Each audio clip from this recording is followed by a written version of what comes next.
So, if we recall what we were talking about right before break, we were talking about food and agricultural practices and how that relates to both our Catholic identity and what we're required to or expected of from God, and then also just what some of the things are that we would look at with regards to environmental systems and environmental practices.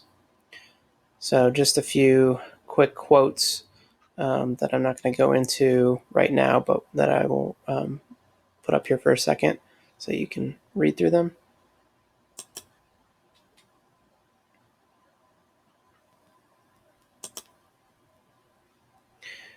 And then I want to bring up the writings from the USCCB that pose several major questions that also correlate with our discussion in environmental systems about food security and about the environment.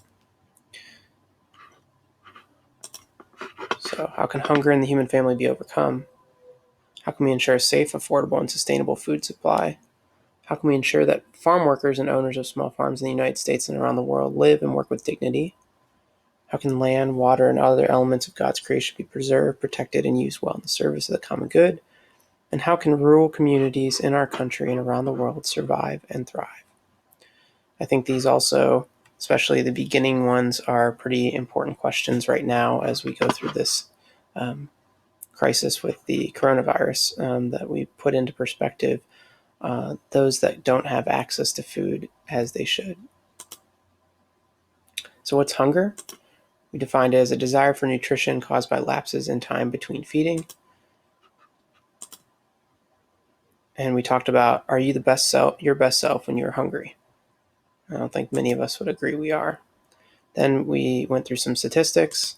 And I think the important ones that we really mentioned were just the fact that farmers produce enough calories per day to feed each person well and above what the nutritional need is considered for most people. And sadly, still 30,000 children die each day due to hunger and related causes. And that most people in the world, I shouldn't say most people, but a good amount of people, 1.2 billion out of about 7.7 billion people, are living on less than $1 today. $1 a day, and 70% of those are in rural areas. Okay, and the difference between hunger and starvation. Starvation is suffering or death caused by the hunger. And just how I don't like that when we oftentimes say I'm starving when we're really just hungry.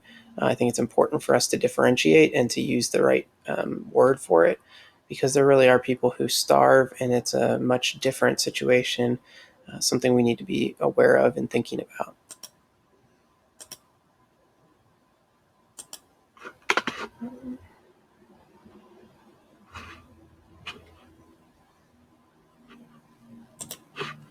So, what are some reasons for starvation and hunger?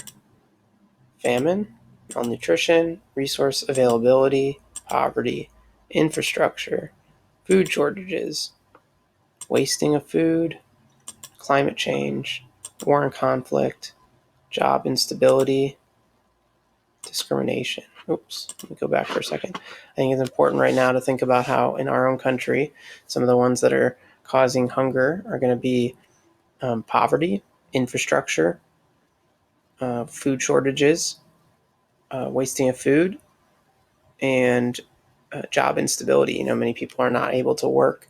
And this may even hit home with your own family. I don't know your parents' situations, but I know it can be a time when some people are not being given the work that they need to live and thrive. So, what is famine? Okay, so this is a key concept here, right? So, widespread starvation due to the environment being unable to produce adequate crop yield. And what are the causes for famine? One of the major ones is poor agricultural practices, environmental catastrophes, plant diseases, human diseases, droughts, war and conflict. So these are all the major causes for famine, and we discussed those a little bit in class. So hopefully you have a good understanding and remembrance of how those fit into this whole idea and this whole chapter. And then malnutrition, what does that look like? Well, does